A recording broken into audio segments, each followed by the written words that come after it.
Welcome to episode 5 of the Food Court by DSG. I'm your host, Michelle Wollenzien.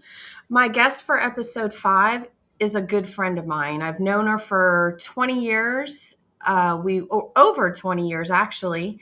We've worked on the food safety team at HEB for a few years, and then I even reported to her for a short time before she moved on from HEB. So she's an ex colleague, a dear friend, a mentor, and a coach. She holds a lot of roles in my life. Today, we'll talk about why it's so important to have a real life coach and mentor. And I emphasize real life because in the world of AI, human connection is more important than ever. If you haven't followed the Food Court by DSG on YouTube, please take a moment to subscribe so that you can receive notifications when new episodes are posted. Welcome, Rochelle. I'm so excited to have you as a guest. Thank you so much for being here. Why don't you kick it off a little and just tell us all about yourself. Well, thank you for having me, Michelle. And yeah, over 20 years. And Yeah. I think one of the pictures that you had looks way different. I don't even remember when I had brown hair anymore, but here we are, right? The years and the wisdom. And Yeah. your question, a bit about me, like you stated, I've been in the industry over 35 years, heavily into quality assurance and operations. And towards the later years, I decided that I didn't have the resources or tools to lead a really high performing team because they come with a lot of knowledge and technical expertise that I didn't have. I found myself that I wasn't the smartest in the room anymore. So the way I can contribute and provide to these teams now is providing them the soft skills, the skills that take you years to learn, Mm. to navigate and to communicate, and hopefully tackling it from this angle, we can make a more robust team that not only has a technology inside, but has a soft touch and compassion to lead teams. Very nice. So, why do you think like you said, you're not the smartest one in the world, or in the room anymore, Mhm, and so you found that your role is best in coaching others in soft skills. mhm. And we talk about this all the time. Technical skills can only take you so far. But soft skills are so important. And why? Why are they so important? And I think it's important to talk about this because a lot of people, they go through a checklist, Mhm, right? I've mhm, got this certification. I've mhm, done this. I've done this. Okay, I'm good to go. Why aren't I getting a promotion? Why aren't I being seen? mhm. Why aren't people listening? And so, let's talk about why soft skills are so important. Well, Michelle, I think you prompted really nicely. Technical skills, as you stated, will take you to a level. But after that, it's not longer about the knowledge that you have in the industry, is how you relate to individuals. And in order to relate to people, you have to be able to communicate. And in order for you to communicate, you need to know more about you. And it Mm. all starts with you. And to me, we call them soft skills. And I don't even know why we came with that name, why we coined it soft, because it's not soft. This is pivotal. You don't learn how to communicate. Your technology knowledge will only take you so far. The rest is now on you as an individual. And how do you connect? And how do you convey? And how do you influence? And at some point in your career, you start progressing from supervisor to manager, senior manager, director. And it's less in your progression, it's less and less and less about your knowledge, and it's more and more and more about people. So when you get to be a VP and chief of quality, it's all about the people. So it's critical that we start teaching it, that we lean in it, and that we emphasize it even more so than the technicals. Because technicals, I can teach anybody technicals. I can. But there's some elements that you have to leave them through, that you have to go through the growth process to get them. And I want to I want to dedicate the rest of my career, the rest of my professional career, to enhance, to assimilate, to teach, to spread this. So individuals, once they find themselves in this career approach, life becomes easier. Instead of you fighting against it, you just surrender and understand that we're humans. We all at the core want the same things, and most of us want to be heard. And this doesn't change whether you're at home, whether are your careers. You want to feel seen and heard and valued, and the way you do it is really connecting with the human. That's it. So let's talk about growth a little bit. Um, and I'm going to chuckle a little because when I think of growth, I think of I've been through a lot over the last few years, a lot. And really over the last several years, right? I moved back from Mexico and tried to get back in the workforce, and COVID happened. And, it was just so many life changes happening. And then I landed a role, relocated, and then I found myself in the middle of an acquisition. Mm, And I say this because you really helped me mm, at a time in my life where I had to grow mm, in order to get through those times. I was stuck in a place where I didn't know that I needed growth. And so those personal experiences mm, that you helped me navigate through have helped me so much mm, in my professional life mhm, and understanding what stops me from moving forward. mm, mhm, So, what are some of the things that do stop people from moving forward? Let's just touch on a couple of things. For me, I wasn't able to see how I was stopping myself, mhm, mhm, right? And you challenged me on that. And it could be frustrating at times, but that's because I didn't want to really look in the mirror. mm. So, if you can touch on that a little bit. Yeah, you asked the question, what are the some of the things that stop people from growing? Um, I can sum it up. It's yourself, the fear, the saboteurs that we call in coaching. Saboteurs are those things that continuously tell you whether you can or cannot do things, and we all have them. And it's not really getting rid of them, but it's really learning to isolate that noise and kind of ignore it because they're not going to go away. They're there for a reason. You created your saboteurs for protection. And eventually that protection doesn't longer allow you to grow anymore. It's the same thing keeping you from becoming the person you need to become.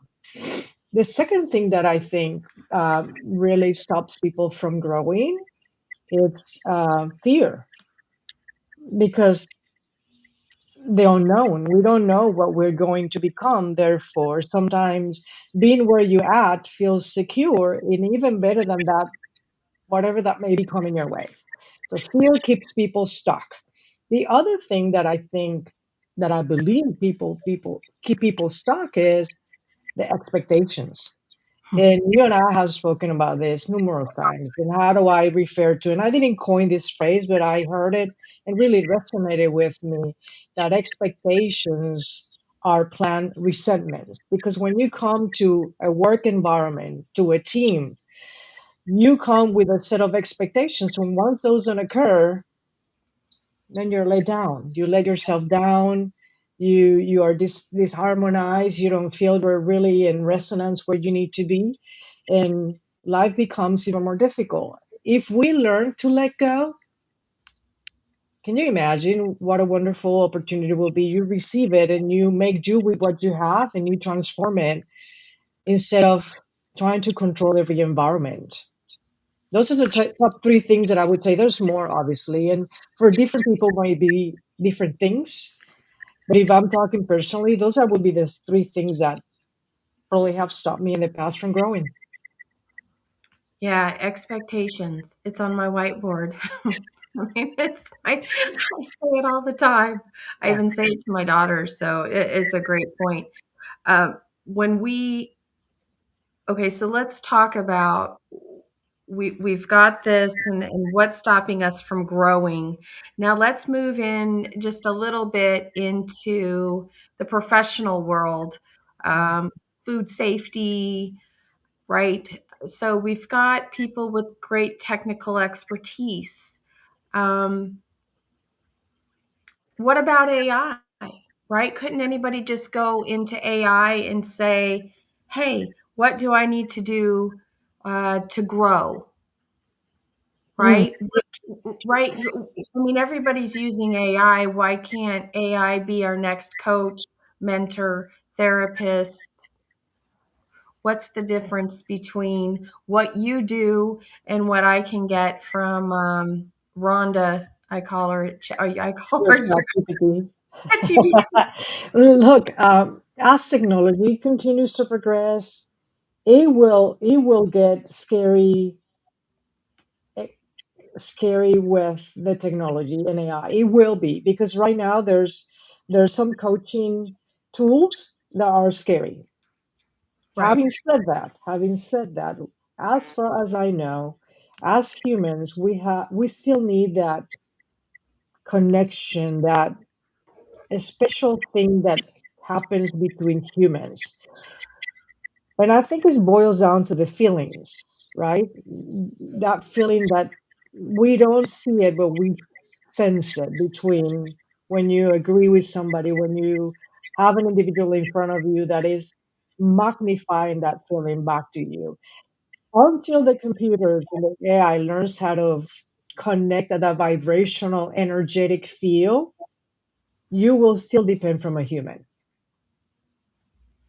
That's very fair.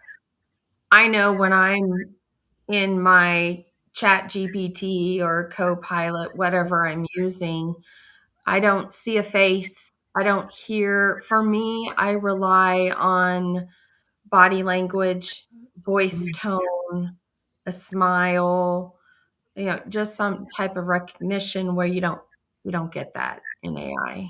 Right. Right? Mhm. So there is no human connection or feelings attached to that. And the other thing is that, yeah, AI will give you a script, Mm, and but it's easily able to be turned off, right? You don't if you don't want to deal with AI, you just turn it off. When right. you choose the coach, you can't turn that off. You can't turn the coach off because there's going to be an accountability process. I am Mhm. going to be along the way with you, asking you where did you put in practice anything that we spoke of last week? What was the outcome? How did you feel about it? And that's not there to say that AI cannot duplicate that, but there's still that connection, that thread between the two humans that is going to be difficult to duplicate. I'm not saying they won't try it, and if they do get it, more powers to them.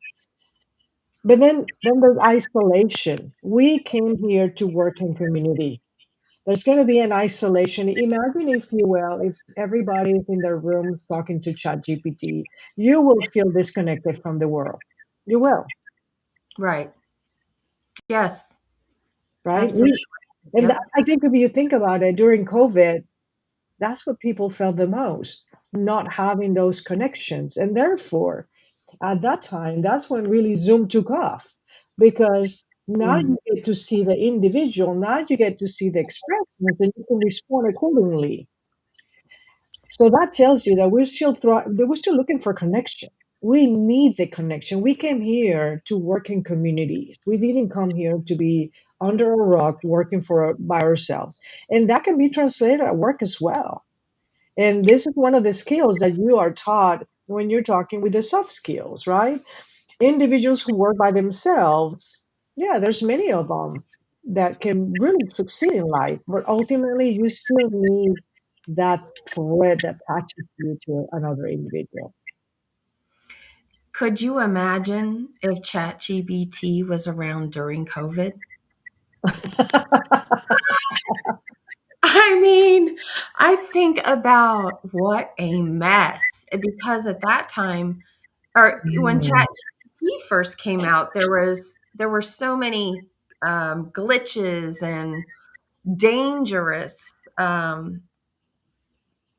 results of using ChatGPT, and so I'm glad that it did not come out during COVID. That would just I think that that would probably change a lot of how we handle as a society. I mean, you mm, know, I mhm, look at the people who are the keyboard warriors, right?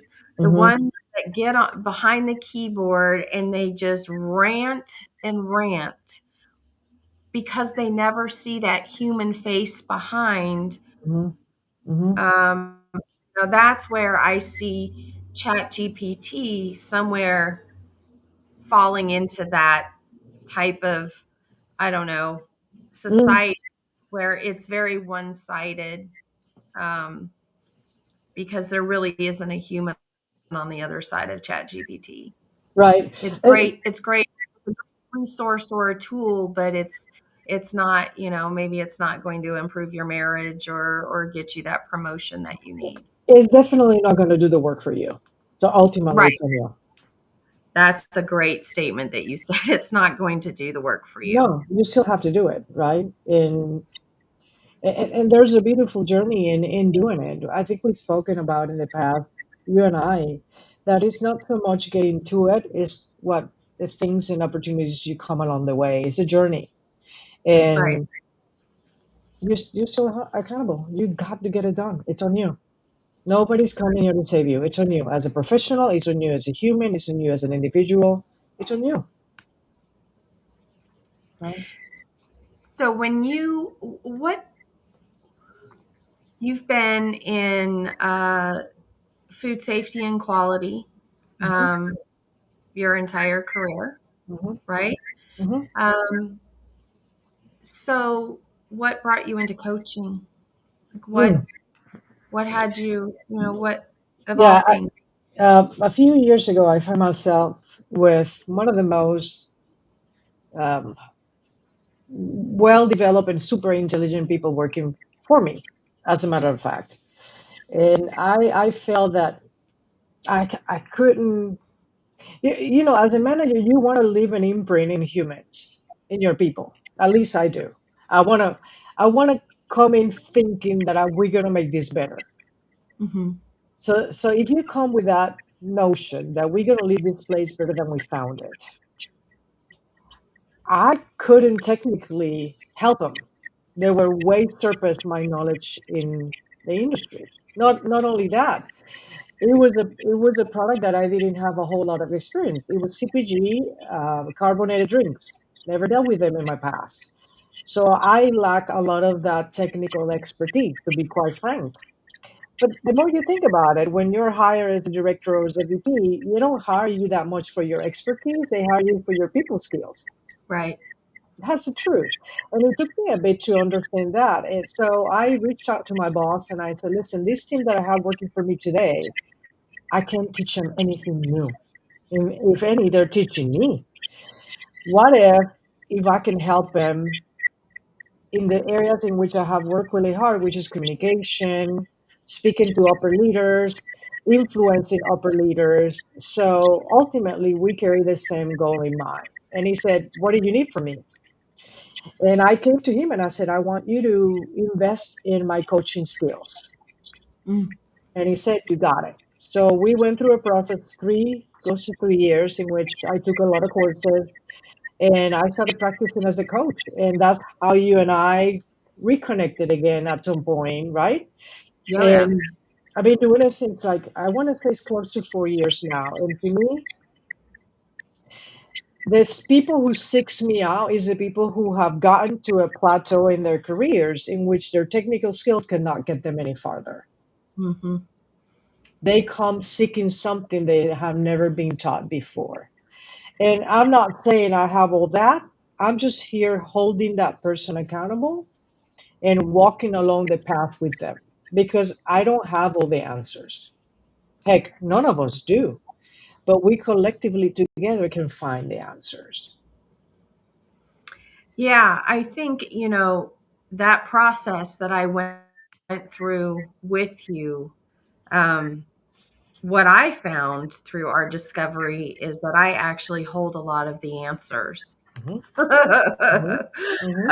and it's a matter of digging down to get to those answers. And um, there might have been some kicking and screaming along the way to get to those answers. But, it's very enlightening once you get there. And it's a very vulnerable experience, Hmm. but it's a breakthrough. Yes.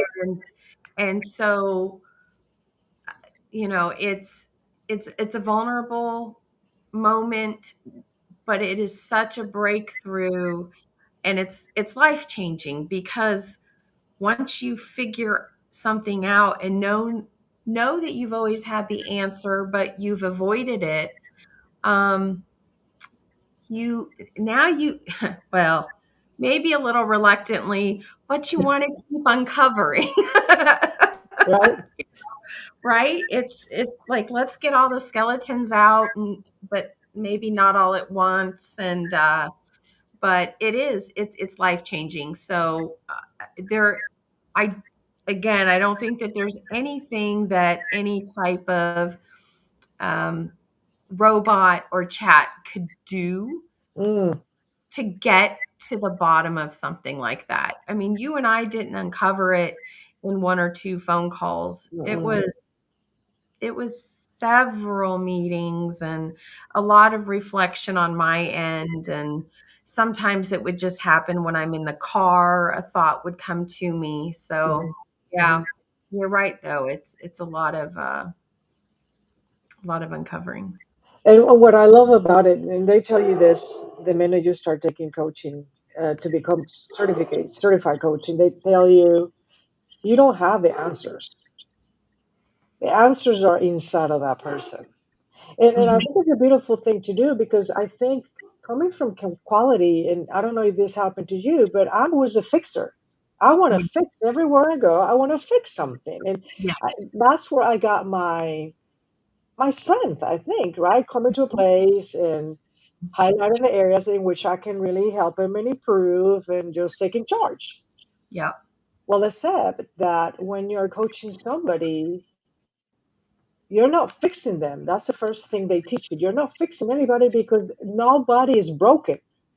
Right. People are not broken. So don't you be feeling that you are this egotistical individual going around, oh, well, let me give you a sprinkle of my knowledge. No, that's not what happens. What happens is you start opening up with that individual, creating this relationship in where there's honesty and transparency. We mold each other. In fact, one of the very first sessions is I'm asking you questions. How do you like to be felt accountable? How do you want me to talk to you? How honest can I be with you? Right. So we construct this relationship in which we know how to navigate with each other. And I apply the things that you have told me I'm okay to do with you. And I start uncovering. And as we uncover, I just bring it to you in a platter and I tell you, let's take a look at this. What do you Hmm. think this is coming from?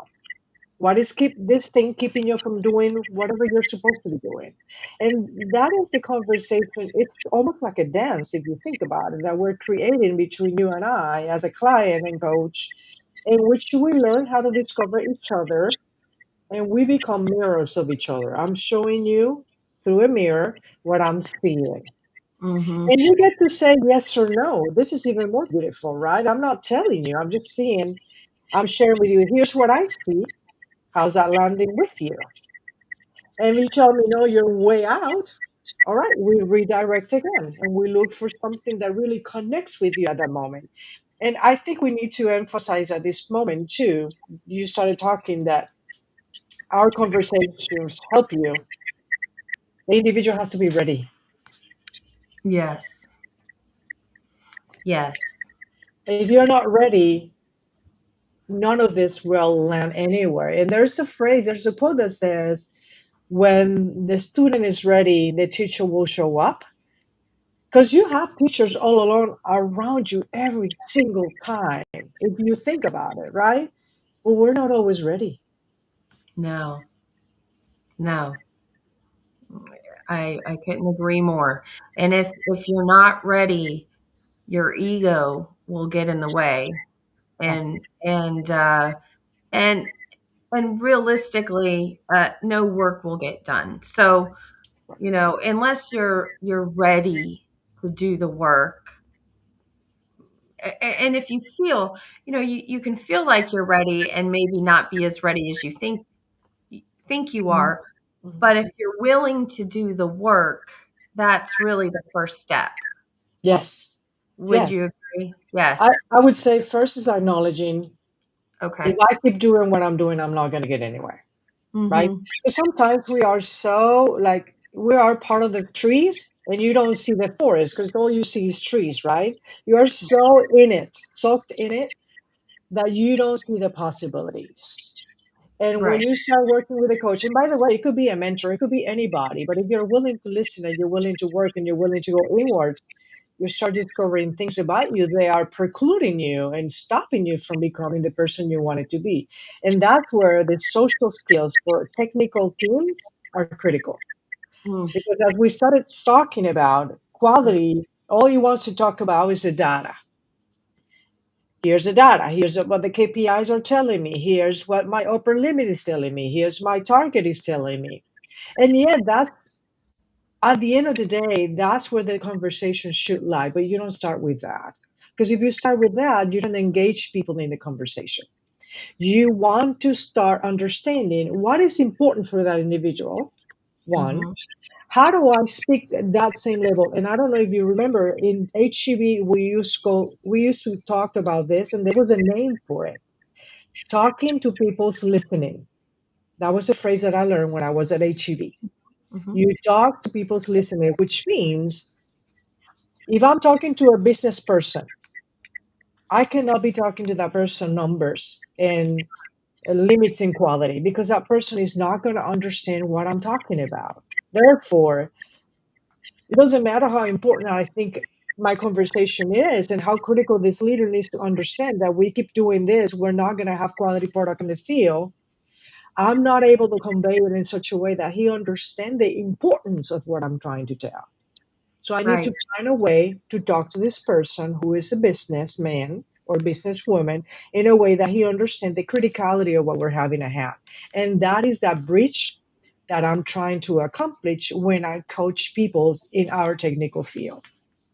So, being able to speak their language, that's how you can influence Yes, decisions. yes, So, and I'm glad that you brought all of this up because my question was how or will be is, why is it so important in quality and food safety to possess the soft skills, just as much as it is the technical. Technical is important, but we have a reputation, don't we, of yes. saying no, Being the uh, police. being the police. Hmm. We're here to assume liability, Hmm. whatever but we're people, and we've got to be able to get critical messages through to our leaders, Hmm. Hmm. right? And so with those soft skills, it's understanding each individual, and sometimes you have to learn 25 different personalities in one room and know how to speak to each one of them at the Hmm. same time, right? Hmm. You and I had a leader, and you'll Yes. know the name of this person that did that exemplary. She did Yeah. it better than anybody else that I have ever seen. Yep. She, the way she danced with people at a Mhm. higher level, and I'm going to use the word dance, and that it really reflects this individual. The way this person danced with people really was a aha moment for me. How does she navigate it and control the room? Sometimes she talked to people like she knew them, And when I walked out with her, I said, "Did you know that person?" She's like, I have never met in my life. But Right. but she made the point to connect with that person, make them feel seen, and come out of that relationship like she has met this person 20 years ago. Right. She really morphed her conversation regarding changing upon each individual she had in front of her. And to me, that's another soft skill that many of us, sure, this stuff is not even taught in college. Right. When I was going to college, heavily science background, very social skills, minimum. And nowadays, you're finding out, I work with a lot of computer software engineers. We find out that we need to learn how to communicate because these are the individuals creating a product that if it's not connected to the upper leadership, they're not going to get the funds, they're not going to get the assistance, they're not going to. So you need to really be able to communicate with the leaders so they understand what's at risk, and for you to understand and convey to your staff, this is a business decision and it makes sense and we get behind it. Because that's the other thing. The technical teams, once you make a decision and if that decision doesn't go in what they believe, they start saying this company doesn't believe in quality and food safety. Mm. And it may be the farthest from the truth, Right. right? We have to take the risk in consideration. And sometimes we have to make business decisions that are tough to be made by a quality leader. Mm-hmm. But understanding the bigger picture provides you that knowledge. But how do you teach that to the younger generation, to the younger technical QA people coming working for you? These are some of the soft skills that I think are pivotal for us to learn. So I know in your previous positions that you've held, it's always been near and dear for you to go to bat for your teams, Mm, right? mhm, Um, and you've said you've had talented teams that report to you, um, and for you, it's to support them mhm, and remove whatever barriers there are to mhm, get to that goal, mhm, and for you to have those tough conversations with leadership. mhm. Where do you get that from? What, you know, where did you find that? I've known you for a long time and you've always done that. Mhm. Is that something you've always had, or where did you get it from? That's a great question. I wish I can give you an answer. But to me, I think all along I realized we need the community. And if Yes. you don't have people that support you, Hmm. you will not succeed. But what is the best way of getting supporters? You supporting others, Right. right? So if I want people to believe in my message, if I want people to believe in what is the right for the company, not necessarily the Mhm. right for QA, the right for the company, I need to support these people when they come with me with ideas and solutions and complaints. If I don't, and it's all self fulfilling, Mhm. nobody will believe in me. Therefore, nobody will help me or move with me or make the changes. And we need a community. We need more of that. Yeah, We do. We need people who are in VP positions and that will go to bat yeah. and support their teams, right? And sometimes it comes at a cost, Hmm. right? It does, and so again, you have to decide every day if you're going to do the work, and Yeah. is the work worth it? But, you know, your comment made me think about something that I started saying about 7 years ago or so. I used to have this team of people that the same one that really prompted me to become a coach, very distrusting people. group. They Mm. trust you. And it was more of the attitude was, you show me I can trust you, and then I'll trust you. And I was like, to me, that was really backwards. To Mhm. me, I cannot expect to get something out of you that I'm not willing to give you. So I cannot be asking people to respect if Mhm. I'm not respecting first. Right. So that was one of the conversations that I had with my direct reports. You can stand up in this box asking to be respected as a quality department if you're not willing to respect the operations department, if you're not willing to respect the supply chain department, if you're not willing to respect the sales team. You Mhm. can't. It starts with you. Everything, as I said it before with you, everything starts with you. So if respect is something that you're looking at the quality department, then you got to give it to the operations to understand what makes them, what are their challenges, and Mhm. respect that they're doing the best. That's the other thing that I learned. Give people the benefit of the doubt. Expect good intent. And in our industry, and Michelle, we often don't have that attitude. We're like, what did operations do this time? Right. And what that creates is this antagonistic relationship that we hate and we're trying to avoid, but we are part of the co-creators of it, Right. Yep. right? I don't know if I took you completely into a rabbit hole, but I think it's worth mentioning that respect. We expect something. You can receive something you're not willing to give to people. Period. The end. And Yeah.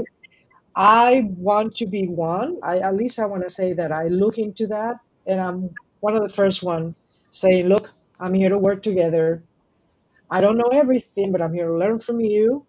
And I think once you show that vulnerability and you show your true self and your true intentions, people want to help you. So to me, that's where I got it from. This is a long way to answering your question.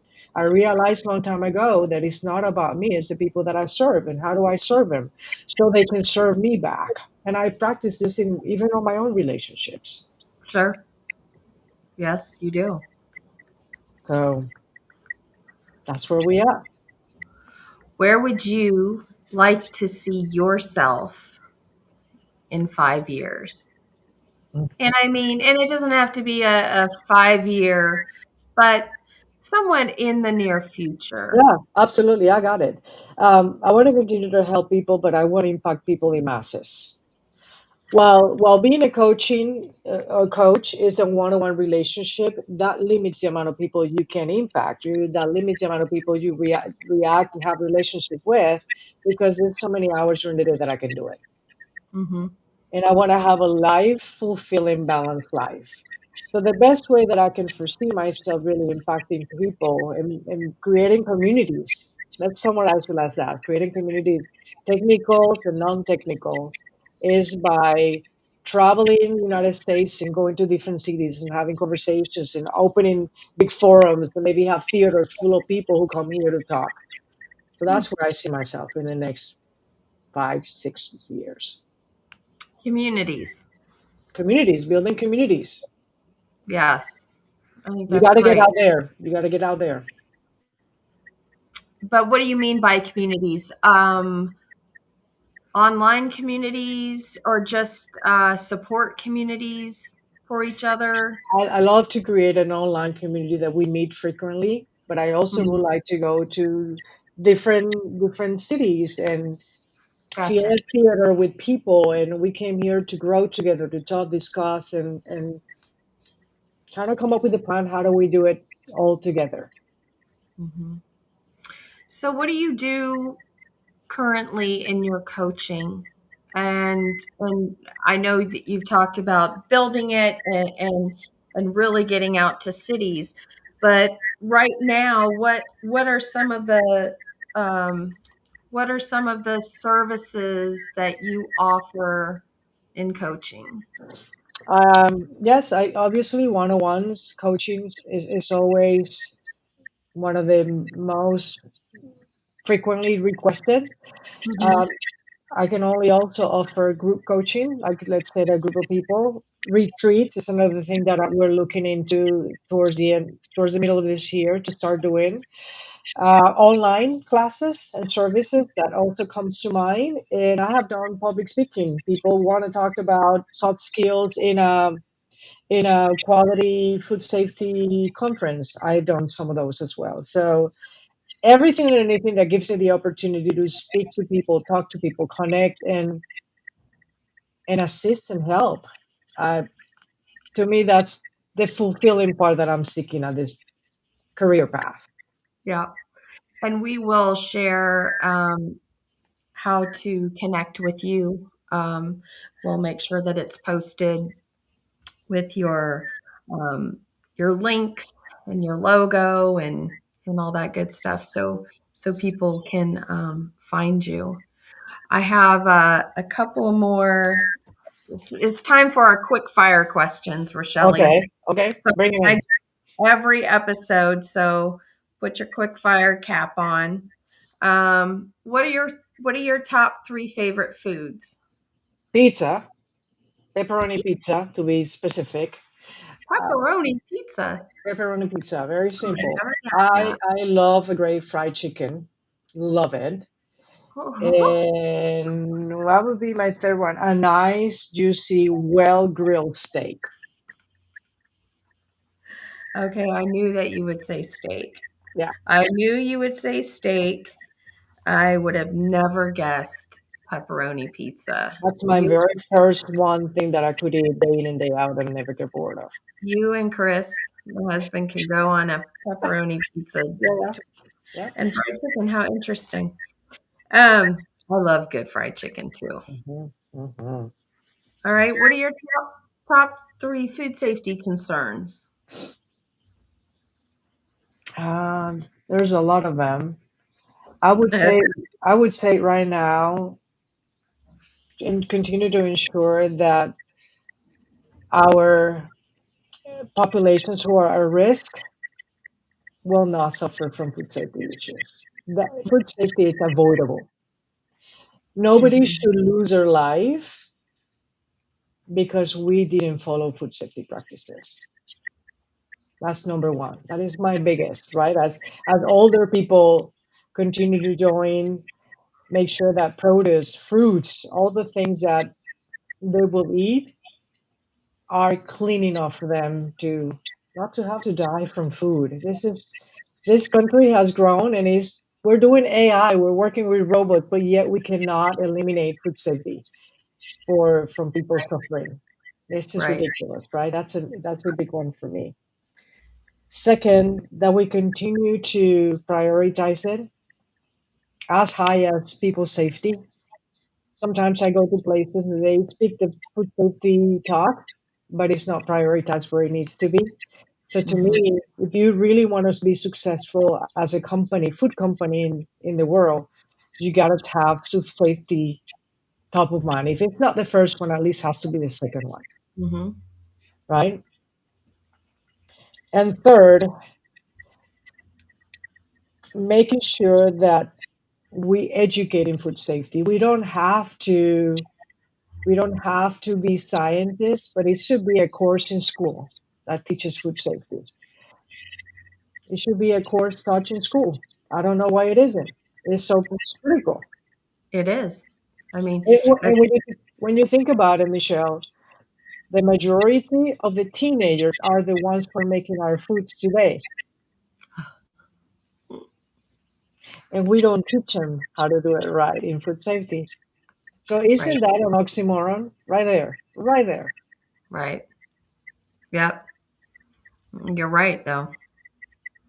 Oof. I just got the visuals in my head of the teenagers. They're the ones cooking our meals. I know. So before we wrap up, is there anything that you want to share with us? Whether it's words of wisdom, coaching, food safety. Mm. What comes to mind is you're not alone. You're not alone. There's always somebody out there willing to help if you're willing to ask, right? And let's continue to work together to make this a better place. To me, leave the place better than you found it. I like it. I've known you for a long time, so I just have to say that I'm thrilled to have you as a guest today. Thank you. So Thank you so thank much. you for making the time to come on here and share with everyone a lot of the things that you've already shared with me and my aha moments and my life lessons. Mm. They have served me well over the last several years. So um, I'm a walking testimonial, and I know that sounds very cheesy, but I can't stress enough how having a breakthrough moment, understanding that I was the person Mhm. blocking my own, going forward, and I'm grateful for that. And it's, you're doing exactly what you've been trained to do. And even before you went through coaching and your certification, you've always, I mean, this is definitely a gift that you have. So it goes well together. You Thank you. definitely picked a good path with this. So thank you again. And everybody, stay tuned for episode 6. And again, if you have not followed us, follow us on the Food Court by DSG on YouTube by subscribing. And you can also follow us on LinkedIn, and you'll receive notifications when new episodes are posted. So thank you again, Rochelle, Thank you, and Michelle. take care.